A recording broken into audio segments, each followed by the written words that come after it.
La société de consommation évolue et bouleverse nos habitudes. Logement, transport, voyage, épargne. Chaque semaine, Tout compte fait vous dévoile les coulisses d'un monde qui change.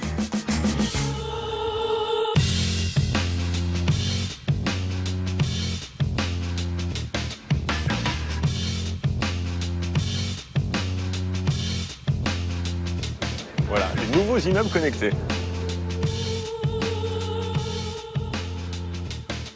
Bienvenue à tous, ravi de vous retrouver pour ce nouveau numéro de Tout compte fait, consacré aujourd'hui à la révolution des villes connectées. Car oui, vous allez le découvrir, c'est déjà une réalité dans certaines communes de France ou dans ces grands immeubles, ici dans le quartier d'affaires de la Défense. Grâce à nos smartphones, l'objectif est désormais, dit-on, de recréer du lien social et de bouleverser notre quotidien. C'est le cas des réseaux de voisinage qui mettent en relation les habitants de grands ensembles pour plus de proximité et d'entraide. Nous verrons que les promoteurs immobiliers en ont fait un argument marketing. Et puis nous partirons en Andalousie, à la découverte d'une commune où résidents et services municipaux communiquent via Twitter, un lampadaire cassé ou des poubelles à collecter. Tout se fait en 140 signes.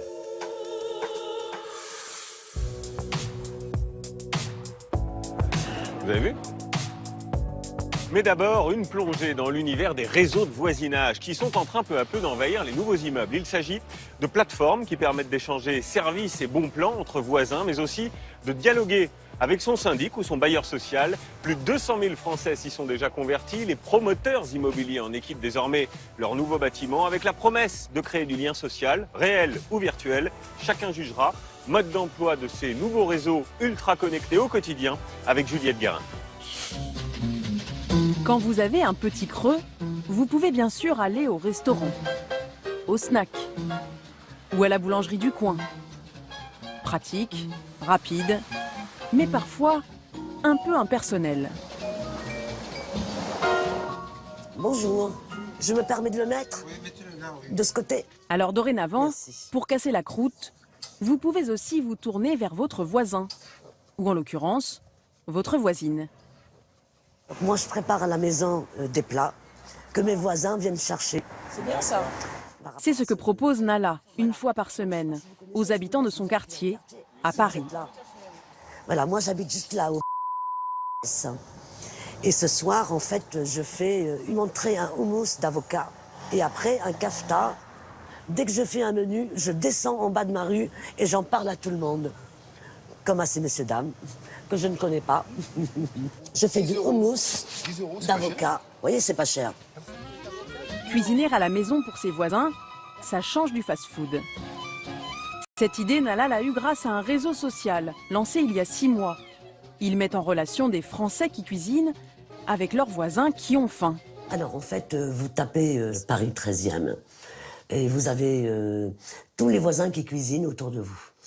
Donc, à ce moment-là, vous choisissez le menu qui vous convient le mieux. Prix du plat fait maison chez cette franco-libanaise, 10 €. Ses clients doivent réserver et payer à l'avance sur le site. J'ai 11 portions pour ce soir. D'accord, et c'est une bonne... C'est une bonne moyenne. Ouais. Oui. Moi, entre 10 et 15, ça me convient complètement. Sans emploi depuis plusieurs années, Nala gagne environ 200 € par mois avec ses petits plats. Mais pour cette célibataire de 57 ans, c'est aussi une façon de sortir de l'isolement. Là, je ne tourne plus du tout en rond. Et ça me permet de rencontrer beaucoup de monde. À partir de 19 h, c'est comme si tout le quartier débarquait dans sa cuisine. Il y en a qui sont à l'heure. Hein. Bonsoir. Bonsoir. Léna, ça va? Et toi? Très bien. Je te fais un bisou. Une bise et quelques mots gentils. Ouais, ben, écoute, Venir ici, ce n'est pas qu'un échange marchand. excuse-moi, je suis un tout petit peu en retard, mais ça va être très rapide. Pas de soucis. Ça va te permettre de prendre un petit verre avec nous. Volontiers. Hein? Et ça, c'est la sauce? Grâce à ce réseau social, Hippolyte peut enfin faire connaissance avec ses voisins. Laurier. Pour une fois, on les rencontre pour autre chose que des problèmes. Et ça, c'est agréable. Ouais. Merde. Parce que les voisins, généralement, sont plutôt... Il n'y a pas de fuite d'eau quand on se rencontre. Ouais. C'est quand même agréable. Et en plus, on boit une bière. Au fil du temps, Nala s'est liée avec certains d'entre eux. Ils sont parfois devenus des amis. Coucou Florence, rentre. Ouais. vas bien? Moi j'ai apporté Ah bah super. Oula, génial, disons que tu m'as gâté. Surtout j'ai ça, c'est de la verveine citron. Oh, Pour faire une tisane tisane, citron, hein. ouais. Et moi j'adore la cuisine libanaise et donc avoir la super bonne cuisine libanaise juste à côté, parce que moi je suis juste en face de l'outé du jardin. C'était vraiment chouette. La première fois c'était falafel. Falafel. Super bon. Ensuite poulet yassa et puis bah là les koftas. Florence et Nala étaient voisines depuis 4 ans, mais se connaissaient à peine. On habite dans les mêmes immeubles, donc on se croise mais on se parle pas. Bonjour. Rentrez, je vous en prie. Nala. Ce réseau social de gastronomes aide donc à sortir de l'indifférence et à tisser des liens. Bonjour à madame. Au plaisir. Grâce à Internet, les Français sont toujours plus nombreux à partir à la rencontre de leurs voisins. Il est là pourtant, juste en face. On le croise furtivement. Parfois on l'entend. Il lui arrive même de nous offrir son intimité. Mais on ose à peine frapper à sa porte. Alors comment rétablir la communication? Et pourquoi pas s'entraider? Et si on se disait plus que bonjour entre voisins? À l'heure d'Internet, un clic, c'est bien plus simple qu'un coup de sonnette. Fort de cette idée, des réseaux sociaux de voisinage sont apparus, rassemblant aujourd'hui plusieurs centaines de milliers de Français. Basés sur l'entraide, ils proposent de réseauter entre voisins pour se rendre la vie plus facile. Mais tiennent-ils leurs promesses? Et vous, seriez-vous tenté de vous connecter?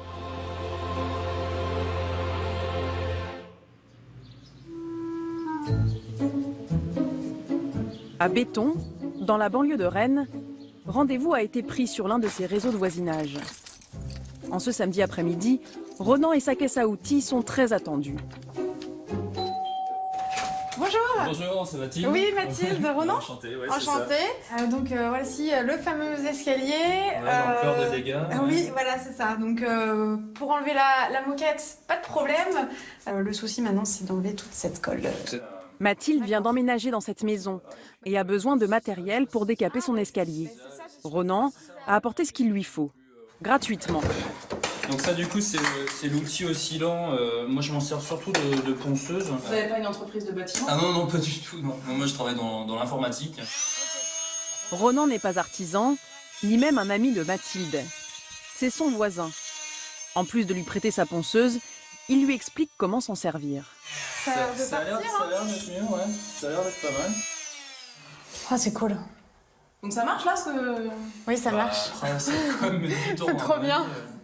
Et ça marche mieux qu'avec ton... Ah bah non, mais moi t'as vu ma marche, j'arrivais même pas jusqu'au béton. En 2 heures, ouais, bah, En 2 heures. Moi je viens d'arriver justement à Béton. C'est jamais facile de se sentir isolé. Mais c'est vrai qu'il y a un premier pas à faire à un moment donné. Faut qu'il y en ait un qui donne pour recevoir derrière. Exactement. Bah, aujourd'hui c'était moi. Ce sera peut-être toi le week-end prochain ou quelqu'un d'autre. Quoi. Mathilde pourra garder ses outils le temps des travaux. À l'achat, cela lui aurait coûté 150 €.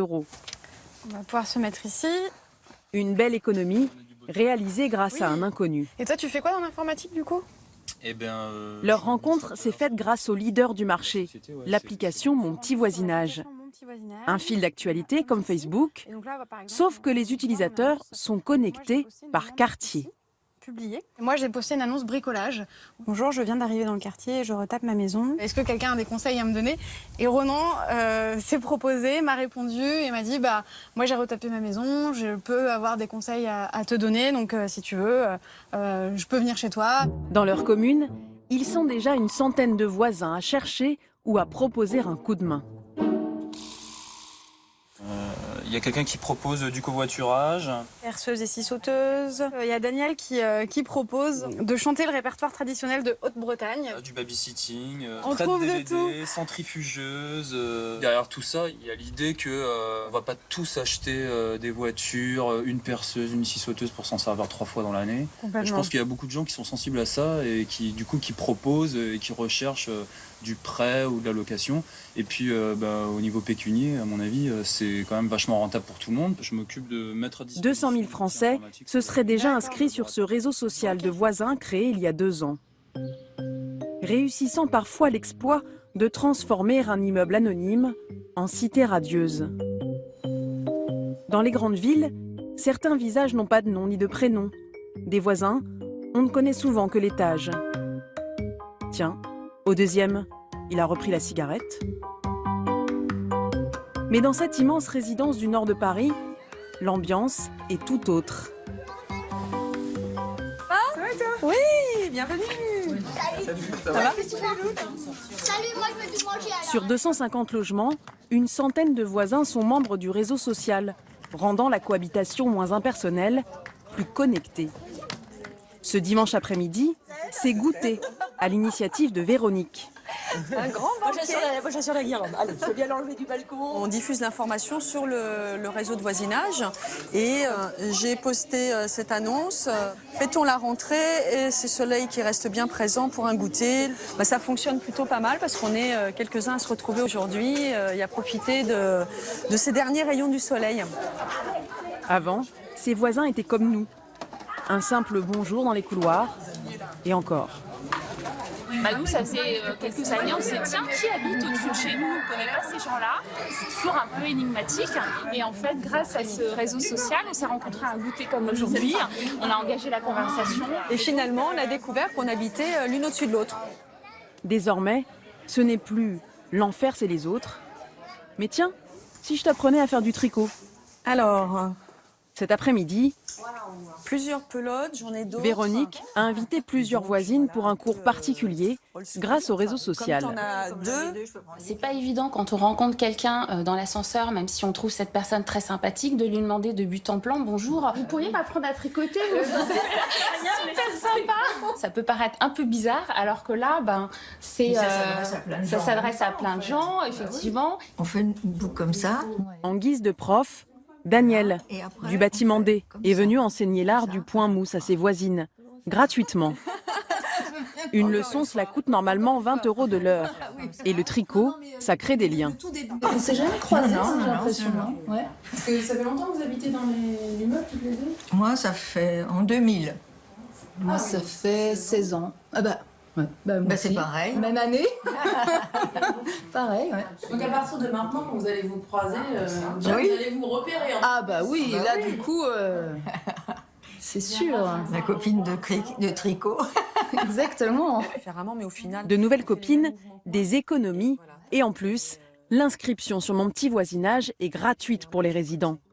Mais alors, comment ces nouvelles plateformes gagnent-elles de l'argent ?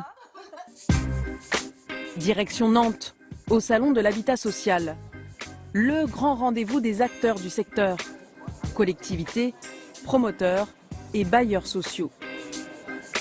Le fondateur de mon petit voisinage, c'est David Roussel, le Mark Zuckerberg de ces réseaux de proximité. Alors, donc mon petit voisinage, on est une petite start-up basée à Saint-Malo, on est 15 personnes. Ce matin, il est venu signer un contrat avec le plus gros bailleur social français qui souhaite offrir ce nouveau service à ses locataires. On va équiper 3500 logements, c'est ça Nicolas? Voilà, 5 villes, 60 résidences. Mais l'idée, c'est bien d'avoir une expérimentation positive et un succès.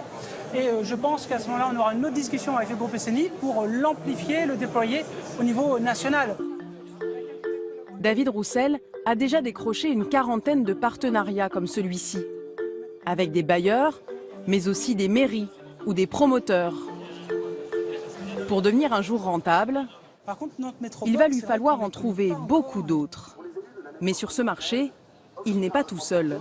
Je vous donne un exemple très récent que j'ai eu la semaine Face à lui, Yann Domenech, dirigeant de marésidence.fr, l'autre grand réseau de voisinage. Donc là, par exemple, vous voyez, je vais avoir accès à ce que disent les autres habitants, mes voisins. Je vais pouvoir échanger. Lui aussi gagne sa vie grâce à des contrats avec les professionnels de l'immobilier. Qui proposent des services de babysitting. J'ai déjà échangé. Convaincre nos interlocuteurs de l'importance de ce sujet-là pour les habitants. C'est clé pour nous parce que c'est ce qui va porter notre développement dans les mois qui viennent, les années qui viennent. Problème pour lui, tout le monde n'a pas envie de devenir ami avec ses voisins, même si c'est gratuit. Alors Yann Domenech doit aller convaincre les réfractaires directement sur le terrain. Bonjour. Bonjour. Yann. À La Rochelle ce matin, visite de chantier pour les futurs habitants de cette résidence. On va pouvoir commencer la visite. Le promoteur leur a donné rendez-vous pour un point d'étape. Tout le monde peut avancer, on arrive là dans les espaces communs. Depuis le début du chantier, les futurs habitants sont informés de son avancement via le réseau de voisinage. Yann veut les convaincre de continuer à l'utiliser quand ils vivront ici, avec des arguments simples. On n'a pas besoin chacun d'avoir un tournevis, on peut se le prêter facilement, sans avoir besoin d'aller sonner à chacune des portes. On poste sur le site et les voisins qui souhaitent vont pouvoir prêter cet objet ou apporter ce service sans avoir aucune obligation. Ici, il peut espérer une adoption massive, car dans cet immeuble, les habitants veulent vivre ensemble, en habitat partagé. La partie qui suit derrière, c'est la chambre d'amis partagée pour l'ensemble de la résidence. Ils disposeront en commun d'une chambre pour recevoir et d'un salon collectif. Et là, on voit vraiment qu'on est pile dans la cible, on va dire. Il y a encore une appétence encore plus forte sur l'utilisation d'un réseau de voisinage parce qu'ils sont complètement dans l'esprit de partage et de solidarité qu'on cherche à promouvoir avec notre site. À la fin de la visite, les futurs voisins semblent plutôt conquis. Ils ont l'air sympas les voisins ou pas? Bah, j'ai l'impression, ouais. Enfin les voisins. Les copains, c'est ça? Les copains. Je pense qu'on est un certain nombre à se dire que le voisin, l'autre, n'est pas qu'une nuisance, il peut être aussi un apport. Donc c'est ce qu'on veut essayer de prouver aussi. C'est pas une évidence, hein. Donc aussi c'est quelque chose sur lequel on doit travailler, mais on y croit vraiment fortement. Les efforts de Yann Domnek commencent à payer. Son réseau compte déjà 200 000 membres, 3 fois plus qu'il y a un an, et pourrait bientôt devenir rentable. Mais c'est encore loin du géant américain Nextdoor et ses dizaines de milliers de quartiers connectés. With free and private neighborhood websites. Créée il y a 5 ans, l'entreprise est déjà valorisée à plus d'1 milliard d'euros. La clé du succès, un peu d'entraide, mais surtout beaucoup de surveillance. Sur le réseau, les riverains sont en lien direct avec la police.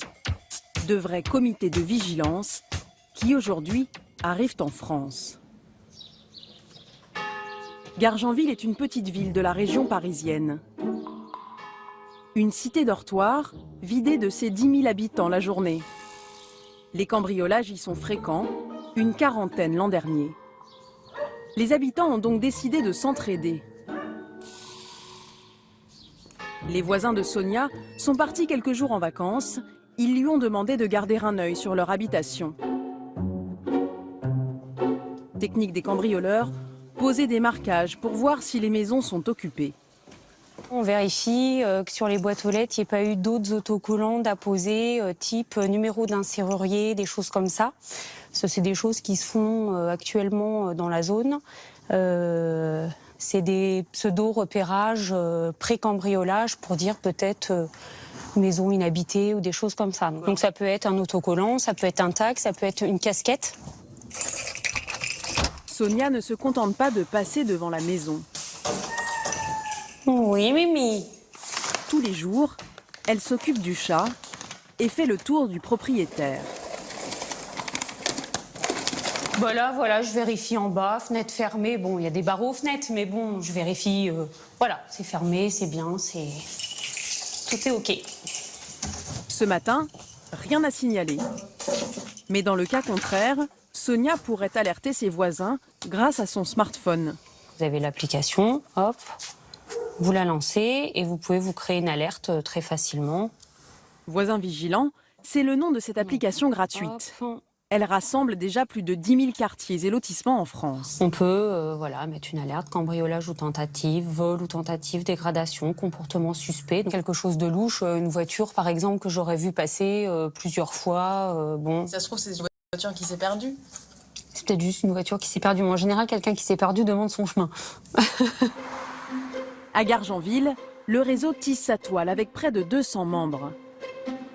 Un succès tel que la mairie a décidé de payer pour utiliser elle-même l'application. C'est tout bon. Sur leur smartphone, les policiers municipaux reçoivent maintenant les signalements de la population. Donc, en quelques chiffres, Le maire espère ainsi réduire le nombre de cambriolages.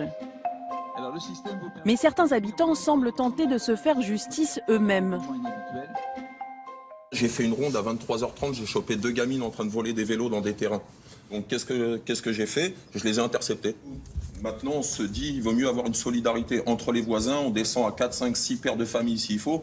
Puis bon, bah voilà, hein, si s'en vient aux mains, après s'en viendra aux mains. Mais si on peut résoudre. Les voisins vigilants, ils sont là pour faire de la veille. Ils sont pas là pour surveiller. Ils sont pas là pour se transformer en milice et débouler dans les rues avec, comme je l'ai dit tout à l'heure, les matraques, etc.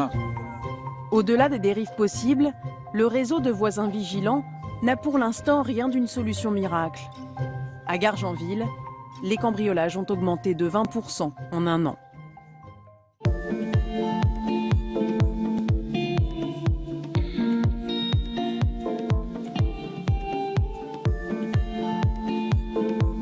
Un voyage maintenant, on vous emmène en Andalousie, en Espagne, où une ville, vous allez le voir, a fait de Twitter un mode de fonctionnement à part entière. Regardez bien, car c'est peut-être ce qui nous attend demain. Un problème de quartier, un lampadaire cassé ou une simple question à monsieur le maire. Tout se fait via Twitter, en 140 signes seulement. Alors, vrai modèle ou gadget des temps modernes, immersion dans une ville 2.0 avec Emmanuel Mesplède.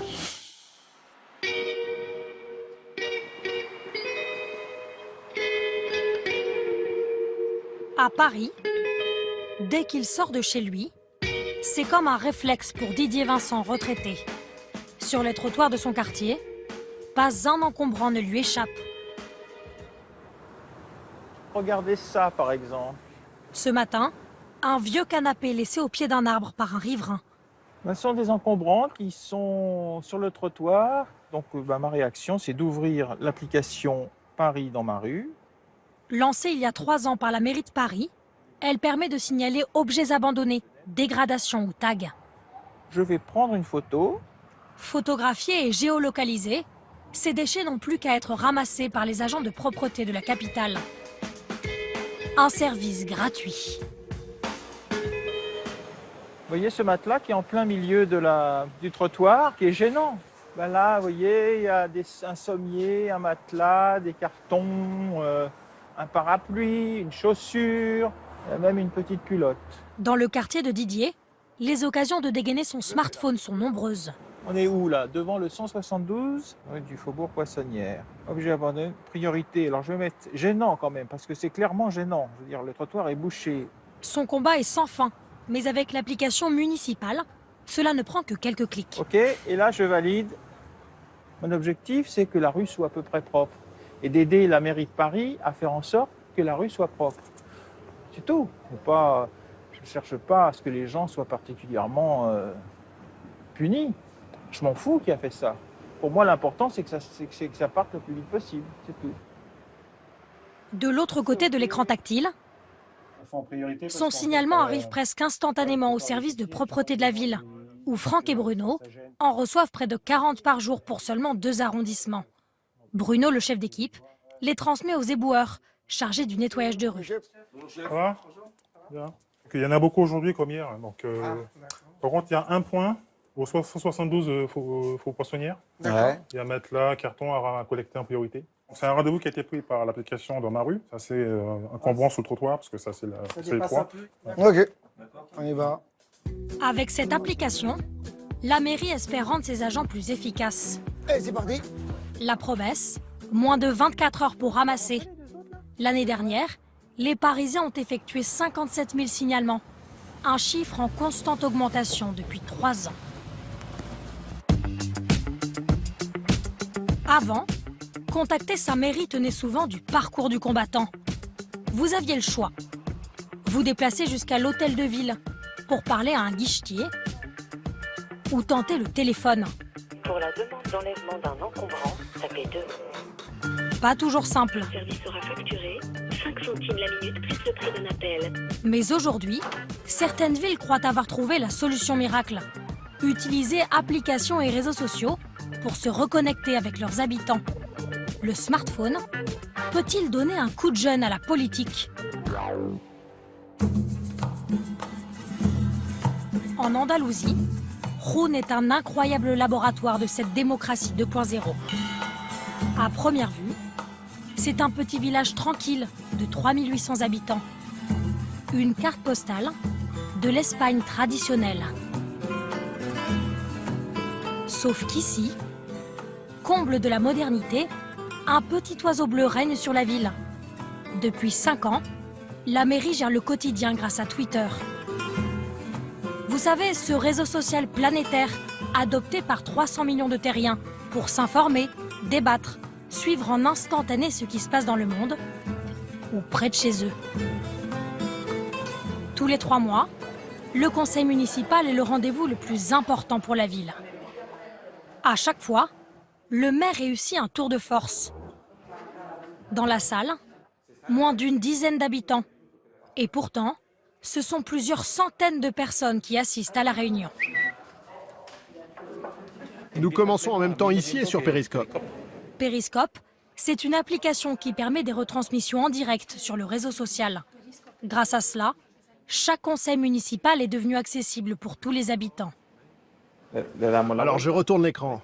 Vous voyez? Là, les internautes nous voient. Bonsoir à tous ceux qui nous regardent en direct chez eux. Bonsoir aux conseillers municipaux. Et là, on voit le nombre de gens qui nous suivent. 77, 80. Vous voyez, ça augmente. 85, 88. Il y en a de plus en plus. Déjà 112, 114. Ça n'arrête pas. Ce soir, le chiffre montera jusqu'à 600. Bonsoir à tous, comme nous le disions en direct, bonsoir à l'équipe municipale et aussi à ceux qui sont venus ici ce soir. Désormais, c'est de chez eux que les habitants peuvent suivre en direct les débats et contrôler chaque décision. Ils peuvent même interpeller leurs élus par des messages qui s'affichent en temps réel sur cet écran, comme celui-ci. Pour quand est prévu le parc pour enfants dans la vieille ville? Réponse du maire. À la mi-octobre, la mairie approuvera le début des travaux et par la suite, le parc devrait être prêt très vite, pour début janvier prochain. Rhône, c'est le degré maximal de la démocratie. Personne ne peut dire que nous trompons les gens. Si moi je fais l'inverse de ce que j'ai dit ici en direct, les habitants ont une preuve et peuvent me dire que je leur ai menti. Rendre l'exercice du pouvoir plus transparent, associer de nouveau les habitants grâce au réseau. José Antonio en a eu l'idée il y a 5 ans. Accro au réseau social, il a alors l'intuition que ces messages peuvent devenir le trait d'union parfait entre lui et ses administrés. Je dois être connecté en permanence avec les gens du village, c'est très important. Avant même mon premier café le matin, je réponds déjà aux choses les plus urgentes. En 2011, il lance un appel à ses habitants. Créez-vous un profil. 5 ans plus tard, le réseau est devenu le moyen de communication principal entre l'élu et les citoyens. Quand j'arrive le matin à la mairie, je sais déjà ce qui se passe dans toute la ville, quels sont les problèmes. Du coup, je ne navigue pas à vue, je sais ce que je vais devoir faire au bureau, quelle situation je vais devoir résoudre. Le réseau à l'oiseau bleu, outil d'une révolution démocratique pour le maire, qui en a fait sa marque de fabrique. Il y a 1 an et demi, il a même fait installer le logo sur le monument phare de la ville. Voici le Twitterlisque. Pas l'obélisque, hein, mais bien le Twitterlisque de Rhône. Ici, nous avons reçu l'ancien boss de Twitter. Regardez, en souvenir, il a laissé ses empreintes. Vous les voyez? Et juste à côté, ce sont les miennes, celles du maire. Di Costolo a fait le déplacement de San Francisco pour voir de ses propres yeux cette démocratie 2.0, spontanément inventée à 8000 km de la Californie. Aujourd'hui, le petit oiseau bleu plane partout sur la ville, et même sur le panneau à l'entrée de la commune, rebaptisé Twitter Village. Toute la vie de la cité s'organise sur le réseau social. Et les habitants sont désormais à un clic de leur mairie. Inscrite depuis 5 ans, Elisabeth Ruiz en profite presque tous les jours. Je l'utilise pour tout et j'adore. Je me lève et je me couche avec. En 140 caractères, elle peut s'adresser directement aux services municipaux. Ce lampadaire ne marche pas, l'ampoule est cassée, ça se voit d'ici. Donc je prends une photo et je l'envoie par Twitter à l'électricien municipal pour qu'il vienne la réparer. Voilà, bonjour, lampadaire cassé dans la rue Alvarez Quintero. On ouvre la photo et on voit que l'ampoule est cassée. C'est presque trop rapide pour être vrai. Et voilà déjà l'électricien. Bonjour. Bonjour Miguel. Regarde dans quel état est le lampadaire. La nuit, on ne voit plus rien. Avant, ce n'était pas aussi rapide. Il fallait prendre le temps d'aller à la mairie. Et vous savez bien qu'on n'a jamais le temps. Du coup, quand je voyais un lampadaire cassé le soir, je me disais, je n'y suis toujours pas allée. Et des semaines pouvaient passer comme ça. Mais comme aujourd'hui, on a tous le portable collé à la main, c'est instantané. 11 minutes seulement entre le message et le changement d'ampoule. La réparation aussi est mise en ligne par Elisabeth. C'est pas habituel de voir un électricien municipal agir si vite. Ici, ça l'est. Pour nous, c'est normal. Dès que je reçois un tweet comme ça, j'interviens immédiatement. Bon, Miguel, à plus tard. Merci beaucoup. Je t'en prie. Bonne journée. Au revoir. À Rouen, ce système a mis la pression à tous les services municipaux, comme les balayeurs.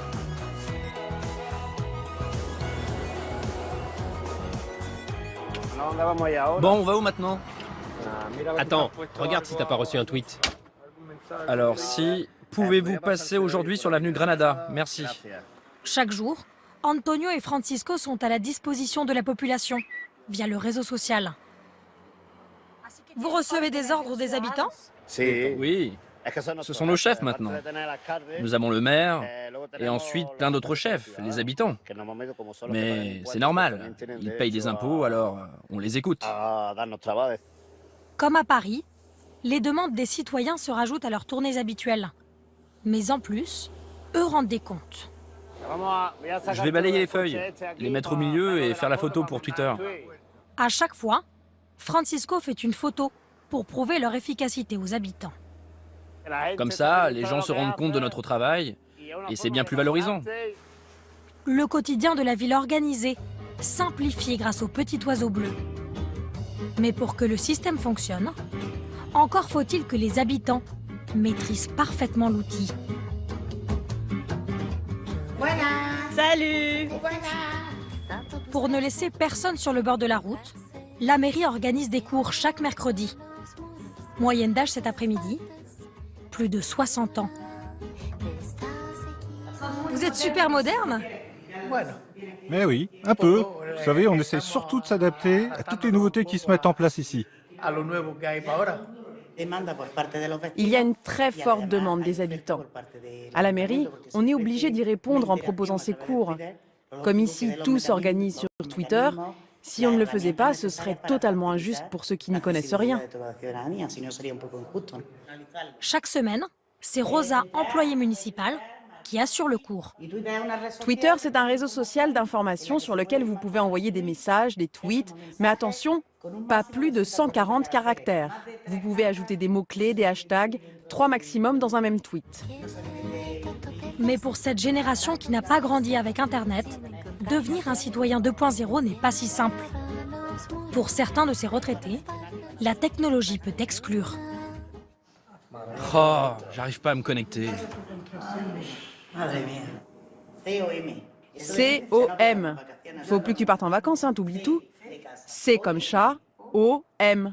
Voilà, maintenant le mot de passe. C'était quoi? Qu'est-ce que c'était? Ta date de naissance. J'ai oublié. Je m'en souviens plus. J'ai vraiment oublié. Mais à Rouen, le réseau peut aussi aider les personnes isolées à rester en contact, comme Elena, 73 ans. Elle, c'est une de mes copines. Je lui écris très souvent. Coucou ma copine. Ma copine. Coucou ma copine. Espace. Moi, j'ai vraiment besoin de Twitter parce que je suis toute seule chez moi, je ne sors pas. Ça me permet de communiquer avec l'extérieur, de ne pas me sentir enfermée. Au bout de 5 ans, près des 2/3 des habitants ont adopté le réseau social. Résultat, Plus personne ou presque ne se déplace à la mairie pour les démarches administratives. Bonjour, comment ça va? Pas beaucoup de monde ce matin?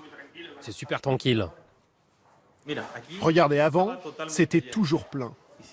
Et si on va par là, dans l'entrée, il y avait des chaises partout. Les gens attendaient. Il y avait toujours la queue à cause de la paperasse.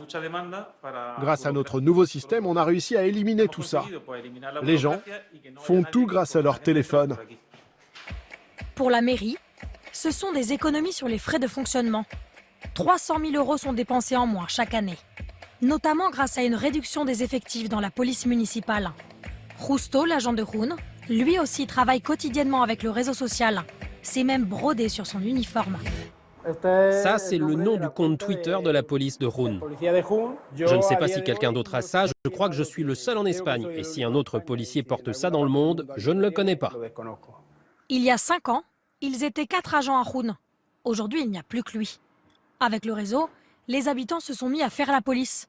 Ils surveillent la ville et alertent directement Justo par des messages. Samedi dernier, une altercation a eu lieu à 7h30. Quelqu'un sait qui l'a provoqué?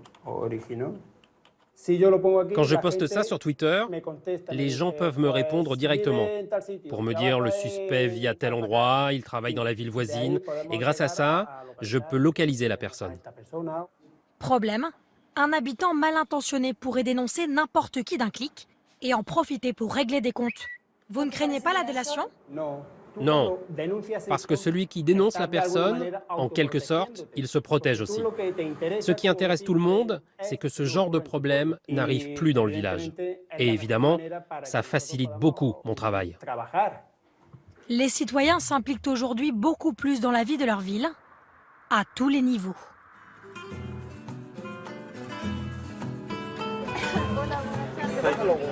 Bonjour. Au parc, c'est lors d'une réunion de concertation du maire avec ses administrés. Approchez-vous, sinon vous n'allez rien voir. Il leur présente les plans du futur square pour enfants, dont il a été question au conseil municipal. Et comme d'habitude... D'abord, permettez-moi qu'on se mette en direct sur Periscope. 1200 habitants suivent la réunion sur Internet, plus une quinzaine qui s'est déplacée. Les décisions ne sont plus seulement l'affaire des élus. Alors la porte sera installée là-bas et ce sera un portail ultra sécurisé pour qu'aucun enfant de moins de 7 ou 8 ans ne puisse l'ouvrir. Si je peux me permettre, sur les plans, la porte est très proche de l'angle de la rue. Les voitures tournent à droite, à gauche. Je trouve ça dangereux pour les enfants. Bon d'accord, on va faire installer un dos d'âne pour que les gens freinent bien quand ils arrivent vers le parc. Il y a 5 ans, ces concertations n'existaient tout simplement pas. Le réseau social a redonné le goût de la politique aux habitants. Tous les habitants, ou presque, utilisent Twitter, surtout les jeunes. Alors je trouve ça génial que le maire nous donne rendez-vous via ce réseau social. Comme ça, l'information circule, tout le monde peut donner son avis, ou au moins tout le monde est au courant de ce qui se passe. Mais le réseau ne profite pas qu'aux habitants ou aux maires. Il a aussi donné un coup de fouet au commerce local. Cet après-midi, chez Roberto, une soirée spéciale se prépare sur la terrasse de son restaurant. Pour s'assurer de son succès, lui aussi compte sur l'oiseau bleu. Roberto, faut qu'on écrive le tweet. Ah oui, t'as raison, faut qu'on communique sur la soirée tapas. Avant, le patron n'avait que le bouche à oreille pour faire sa pub. Aujourd'hui, il poste un message. Et c'est gratuit. Ce soir, nous ouvrons à partir de 20h. On fait ça pour que les gens soient au courant de notre événement et qu'ils viennent. En général, ça marche bien. Alors on croise les doigts pour ce soir? Oui. Mais alors, est-il possible de remplir un restaurant avec un seul message? Quelques heures plus tard, l'affluence parle d'elle-même. On a un verre de blanc pétillant et un soda. J'arrive, je viens vous servir tout de suite. Pari gagné pour Roberto. Les Runeros sont au rendez-vous. Je l'ai mis sur mon profil, regardez. Bar Terrazza Roberto. Ils ont écrit « Venez déguster nos tapas à partir de 20h sur notre terrasse au frais ». Du coup, ça m'a donné envie. Alors je me suis dit que j'allais passer et finalement, on s'est tous retrouvés entre amis. C'est super sympa.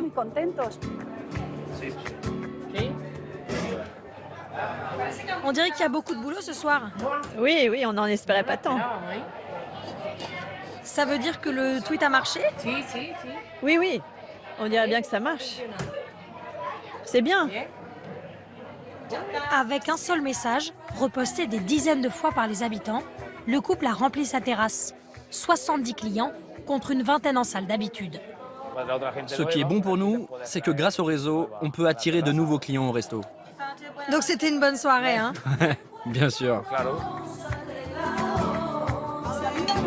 La ville 2.0 à la sauce andalouse fait école. Ibiza en Espagne ou même New York aux États-Unis réfléchissent déjà à imiter le modèle du petit village de Rouen.